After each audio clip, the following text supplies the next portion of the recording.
أناجي الحق في ليل بهيم أصدق النجوى وأدعو الله من قلب سليم يطلب التقوى أناجي الحق في ليل بهيم أصدق النجوى وأدعو الله من قلب سليم يطلب التقوى. Assalamu alaikum wa rahmatullahi wa barakatuh. Ahlan wa sahlan wa marhaban bikum, and welcome to another edition of Perspective. My name is Faizel Patel. Commuting to work has taken a toll on South Africans. The price of fuel, e-tolls has just compounded the cost, and not to mention the aggravation of sitting in massive traffic jams on a daily basis. It has just become totally frustrating. South Africa needs an effective public transport solution. The Nasrec Metro Plus Express, which is a commuter rail service between Nasrec Station and Park Station, hopes to alleviate pressure on Johannesburg's highways with a new alternative and a welcome relief. Now, the express from Nasrec links commuters to the Gautrain, where the two systems meet at Park Station. And if the service proves popular, listen to this, 360 cars per day could be removed from the M1 highway to the south of the city. Now, to tell us more, in studio I have Ebahim Moolla, who is the Nasrec commuters representative. Assalamu alaikum and welcome to Perspective. Walaikum salam. Thanks for having me here. Absolutely. Now, first of all, what is the Nasrec Metro Plus Express? Quite simply, it's an express service, a train service that's run by Metro Rail. And essentially what happens is the train runs non-stop between two stations. Mm-hmm. So it begins its journey from the Nasrec train station and it makes its way all to Park Station. 25 minutes, and it's an express service, so it means it's more quicker than your conventional trains, and it's a more of an upmarket sort of a train service, which gives your commuters a sense of comfort, style, and of course safety and reliability. Okay. Now, obviously, there's a lot of factors that initiated the service. I mentioned about the traffic, the congestion, the time to be on work on time, a whole lot of other issues there. What initiated the Nasrec Metro Plus Express? I think you're spot on. It was actually the traffic. I mean, traveling from the south of Johannesburg to Sandton, for example, in my case. Yes. It is a lot of time wasted on the roads. Mm-hmm. And what pushed me over the edge was when I went to the UK and used the underground public system or the transport system there, it just kind of made me go over the edge and just go about and do this to try and see if we can find a better alternative for people traveling from the south of Joburg. Now, you mentioned that you were in the UK, right? Compared to the service in the UK, would you say that the service that you are offering is on par or above par? Well, I didn't want to put any expectations on this. Obviously, I want to make this a world-class experience because I believe in South Africans, we have world-class people. Yes. And my experiences thus far, the train was launched in October, officially. It has been an amazing experience to see the progression of the service quality and the professionalism of the people that offer the service. So I'm very impressed. And I just hope and would like to urge listeners or viewers to come on and experience this train. Okay. Now, obviously, there are a whole lot of routes that it's supposed to cover. Just for our viewers, what routes does the Nasrec Metro Plus Express cover at the moment? Well, when you say route, are you talking specific the train route or the routes that the whole project? Sure. Which routes does it cover? Well, the biggest sort of area that we wanted to get traffic out of is the M1 North. So it's from your Xavier Street off-ramp going as far as your Empire Street off-ramp, if I could call it correctly. So that whole area, the double-decker section, and a lot of other areas are where we wanted to get the traffic sort of to be much less, rather, should I say. Yes. So the whole train service is to cater for the south of Johannesburg, from Lenasia, as an example, Eldorado Park, as far south as Van der Bijl, if need be, Robertsham, Ridgeway, Amonde. So a lot of those areas, that's in that area can cater for this. All right. Now you were speaking about, obviously, we still have to take a taxi from Lenasia to get to the station. Sure. Now, at the moment, we know that there's extensive roadworks that was taking place on the N12. Will this impact on the service currently available by the initiative that you got? Well, unfortunately, for the time being, yes. Leaving Lenasia as an example, the N12,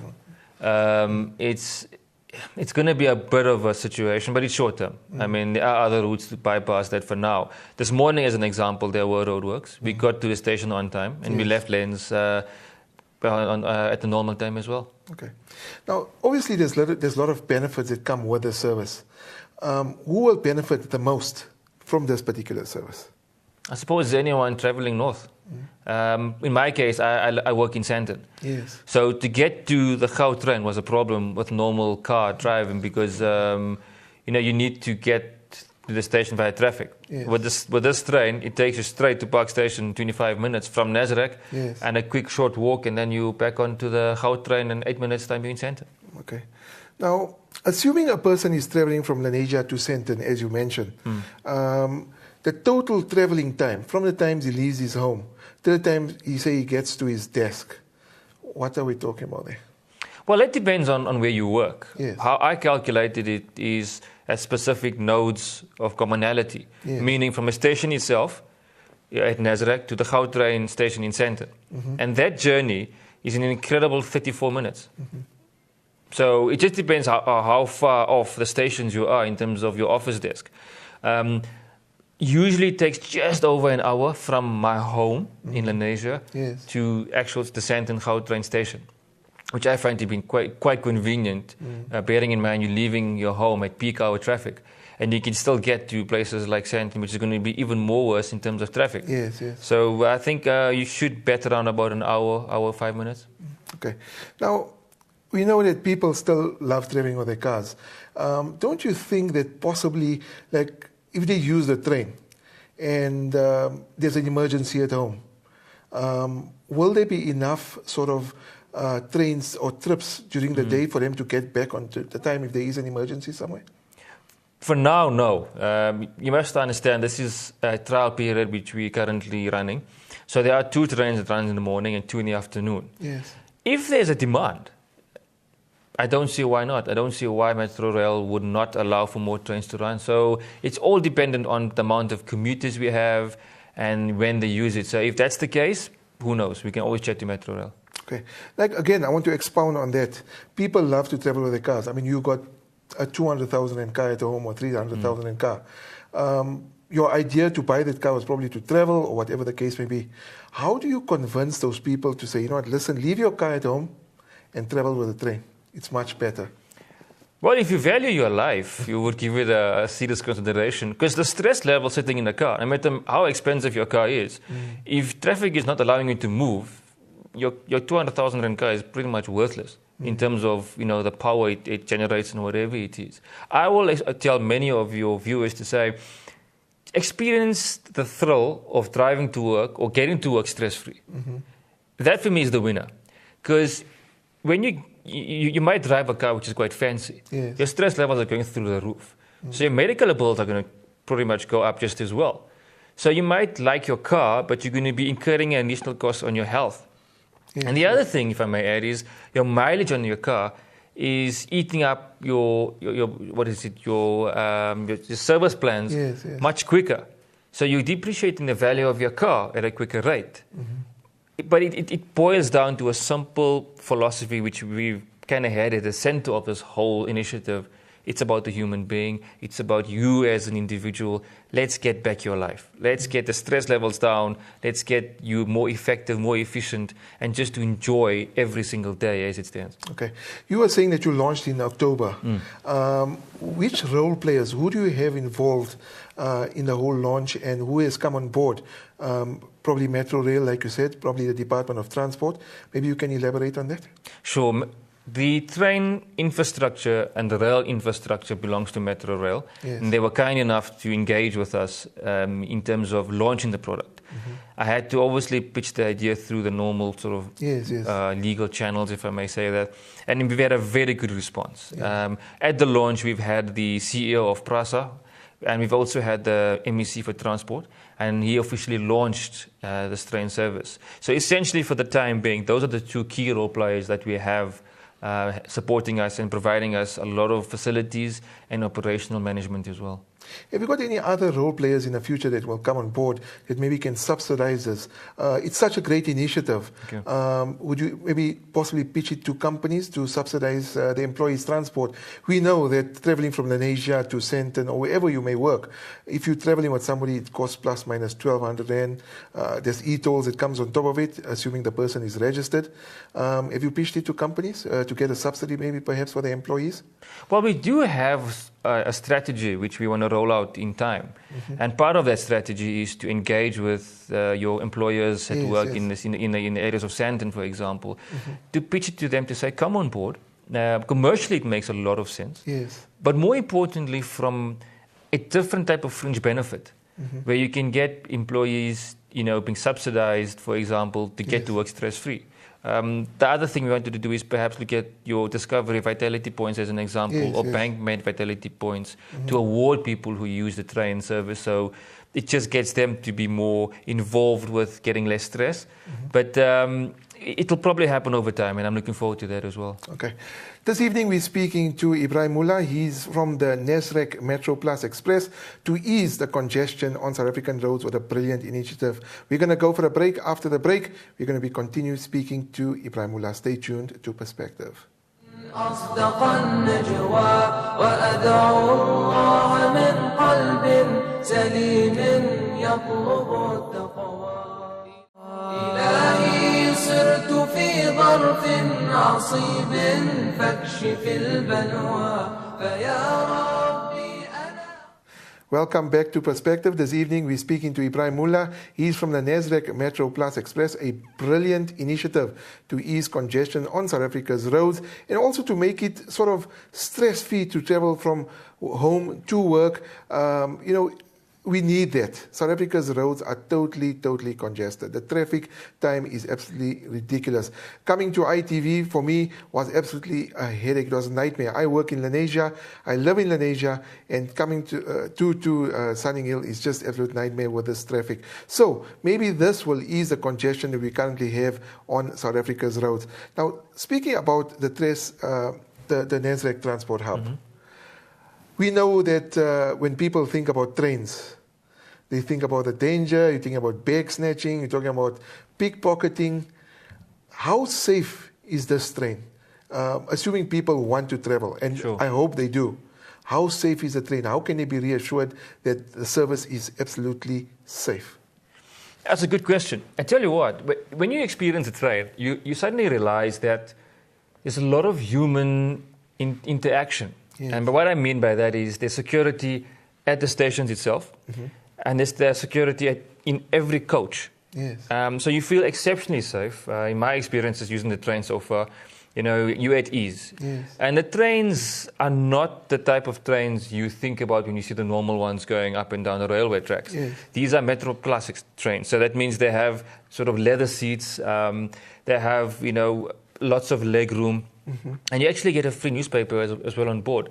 Just to add to that concept of saying, hang on, this is a different experience. It's very safe. To a point where it goes from the train station to the Gautrain as well. All along the route, you have security personnel to look after you. So I would definitely say it's very safe. We've never had experience of any theft or crime thus far. And I'm pretty sure that we will continue this way. Okay. Now, speaking about that, obviously, your whole hub is based at Nasrec, right? But somebody still has to take out their car and drive to Nasrec. Yeah. So, and that's what, let's say 20 kilometers or 10, 15 kilometers, but they still have to take out their car, right? Is there any way possibly that you can run the train station from closer to where people stay, assuming you're traveling from Lenasia? Why can't the Lenasia train station be used specifically as a hub and then from there go to Sandton or wherever the place where you're working? Sure. To answer the question, let me start off with the shuttle service that I would like to introduce to many of your viewers. Traveling to Nazareth by car is an option. But what we're also working on currently is a shuttle service. So using Lens as an example, we would like to pick up people at one single point where people can get there. And from there, the shuttle service takes you directly to Nazareth and back.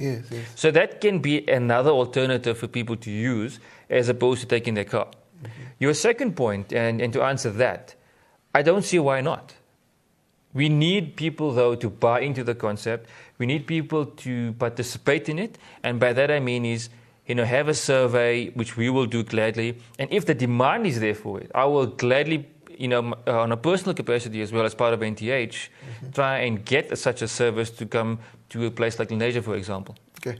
Now, you launched in October. Yeah. We're sitting 2 months down the line now. And how has the response been towards the service so far? It's been good. Look, it hasn't been as robust as we wanted it to be, but the numbers pick up on a daily basis. The inquiries we get from people pick up on a daily basis. So that's good. That's encouraging. But you have to understand, this was a personal project of mine, done more on a voluntary basis as opposed to a career in a business. So the time spent on this isn't as much as I would like to spend on it, firstly. And secondly, this is Metro Rail owned in terms of infrastructure. So we need to just make sure that they also sort of do their marketing, and we will do ours on our side as well. But I think with time and with the traffic congestion being as bad as it is, people will definitely use the train more often, I have no doubt. Okay. I just want to expound on that point again. You were saying that you receive a lot of support, but not as much as you expected. If you could use a sentence or something to convince, how would you convince them? How do you convince people to use the service? I mean, from what I hear, it's an absolute brilliant service. It eases congestion, it makes your life stress-free. But how do you convince those masses to use the station? You mentioned you from London. And from what I've seen, and I've been to London, a lot of people use the tube. How do you convince those people to use the train? Well, I think personally it's a mindset change. I also was very reluctant to use South African train services. But my experiences in the UK and the fact that, we do have infrastructure. And we've got great people who want to make it work. So my message, or one sentence, if I need to use, is to tell people, listen, look at yourself in the mirror. And if you value yourself in terms of time and stress, you would consider this train as an option. It gives you a lot of opportunity to do a lot of planning on your day. And it kind of gets you up and about in terms of, not just sitting behind your car and having a radio as a companion. Here you can have many different other people from all walks of life to sit and chat with if you'd like. If you want your own space to prepare for yourself during the day, you can do that on the train. It's safe, so that's fine. But the most important thing, and I don't even have to sell it, much further by just saying, morning traffic. How do you feel? Absolutely. Okay, now you're sitting in a train. You've parked your car at Nazareth, you're sitting in a train. As far as facilities available, I mean, if I have to travel with a train, I definitely want Wi-Fi so I can catch up on the latest news and that sort of stuff. As far as facilities is concerned, like Wi-Fi, any other luxuries, if you want to put it that way, on the train, are there any available? Well, at the moment, no. You can access your normal data. I mean, that's a bit expensive, unfortunately, for the user. But these are all ideas that we have put in place in terms of implementation in the future. If the numbers justify it, there is no doubt we will have it, rather, on the train. So those things are in the pipeline. And you have to understand the other thing I'm really excited about, and I want to really punt this to the viewers, is in 2016, Prasa launches their brand new trains. High speed, very good quality, and they will have all these features on board already. So it's just a matter of when. But I think what's great is that we have time to change the mindset, to get people to accept the fact that train services like the Nazareth Transport Hub is a great way to travel. It's there. We should use it. And then it just needs a bit of a tweak to your daily routine. Instead of driving by car, being existence in terms of idle time, change that. You can be a bit more robust. You can be a bit more active in terms of your daily routine. And once you get that up and running, you'll find it easier to embrace this whole new world of technology in terms of the new trains. To get there, though, we need time. They are being constructed in the meantime. For now, we're trying to get it up and running, but we need the numbers to come in to justify it from a business perspective. Okay. Now, you've got a trip from, I mean, it caters for people in the south to Sandton. Are there any other routes planned for the future? I do. I do have 2 other routes I wanted to get on board after the Nazareth one. Mm-hmm. The focus that I want to focus on now, going forward, is the West Rand of Johannesburg. So people living in Roodepoort, Krugersdorp area, I want you to get something going from there to Park Station. And of course, my beloved Lenasia, I want to get a train station, or rather a train running from that station, Okay. Now the proverbial question, how much does it cost? I mean, how much would a trip cost? Assuming that you travel with your car, it costs you 1,200 Rand. If a person has to use a train for the whole month, or the service for the whole month, how much will it cost? Well, the Nazareth Express service costs you 360 Rand a month. Sure, Let me repeat that, 360 Rand a month, and it includes parking cost, all right, and then obviously you get your newspaper for free. So 360 Rand a month is what it's going to cost you. That's the entire trip. I mean, from the time you leave Lens, right at the time you get to your desk or wherever you're working, in Sandton or wherever you're working, 360 a month. No. The Nasdaq train service is 360 Rand. A month. So if you want to extrapolate it from home to work, my example again, if I leave Lens and go to Sandton, what I would do is I would take a shuttle service, which currently we're testing, and we sort of based the figure on a cost perspective at around about 500 Rand a month, let's just say. 360 Rand a month then is your Nazareth experience. And then Gautrain for a month is 898 Rand for 44 trips, which is essentially a month. Of course, So a rough addition of all those numbers, you're looking at under 2,000 Rand a month, all in. Yes, absolutely. My petrol bill alone is 3,000 Rand a month. So that excludes your wear and tear. It excludes all the other costs associated with travel. And already just by judging on a financial perspective, the benefits are definitely more in terms of advantageous cost savings at using the Nazareth transport. Okay. Your last thoughts and comments, and where can our viewers get more information? Well, we are busy with the website currently. As soon as that's up and running, I will definitely forward the website address to you. For now, though, you can contact us on email. The email address is info@nthexpress.co.za. That's info@nthexpress.co.za. Just email, and we will gladly send you information in terms of routes, costing, and all the other administrative and operational issues. And once we got the website running, like I said, we'll definitely forward it through to you. Ebahim Moolla, absolute pleasure and all the success with the new initiative. Shukran, thanks for having me. There you have it.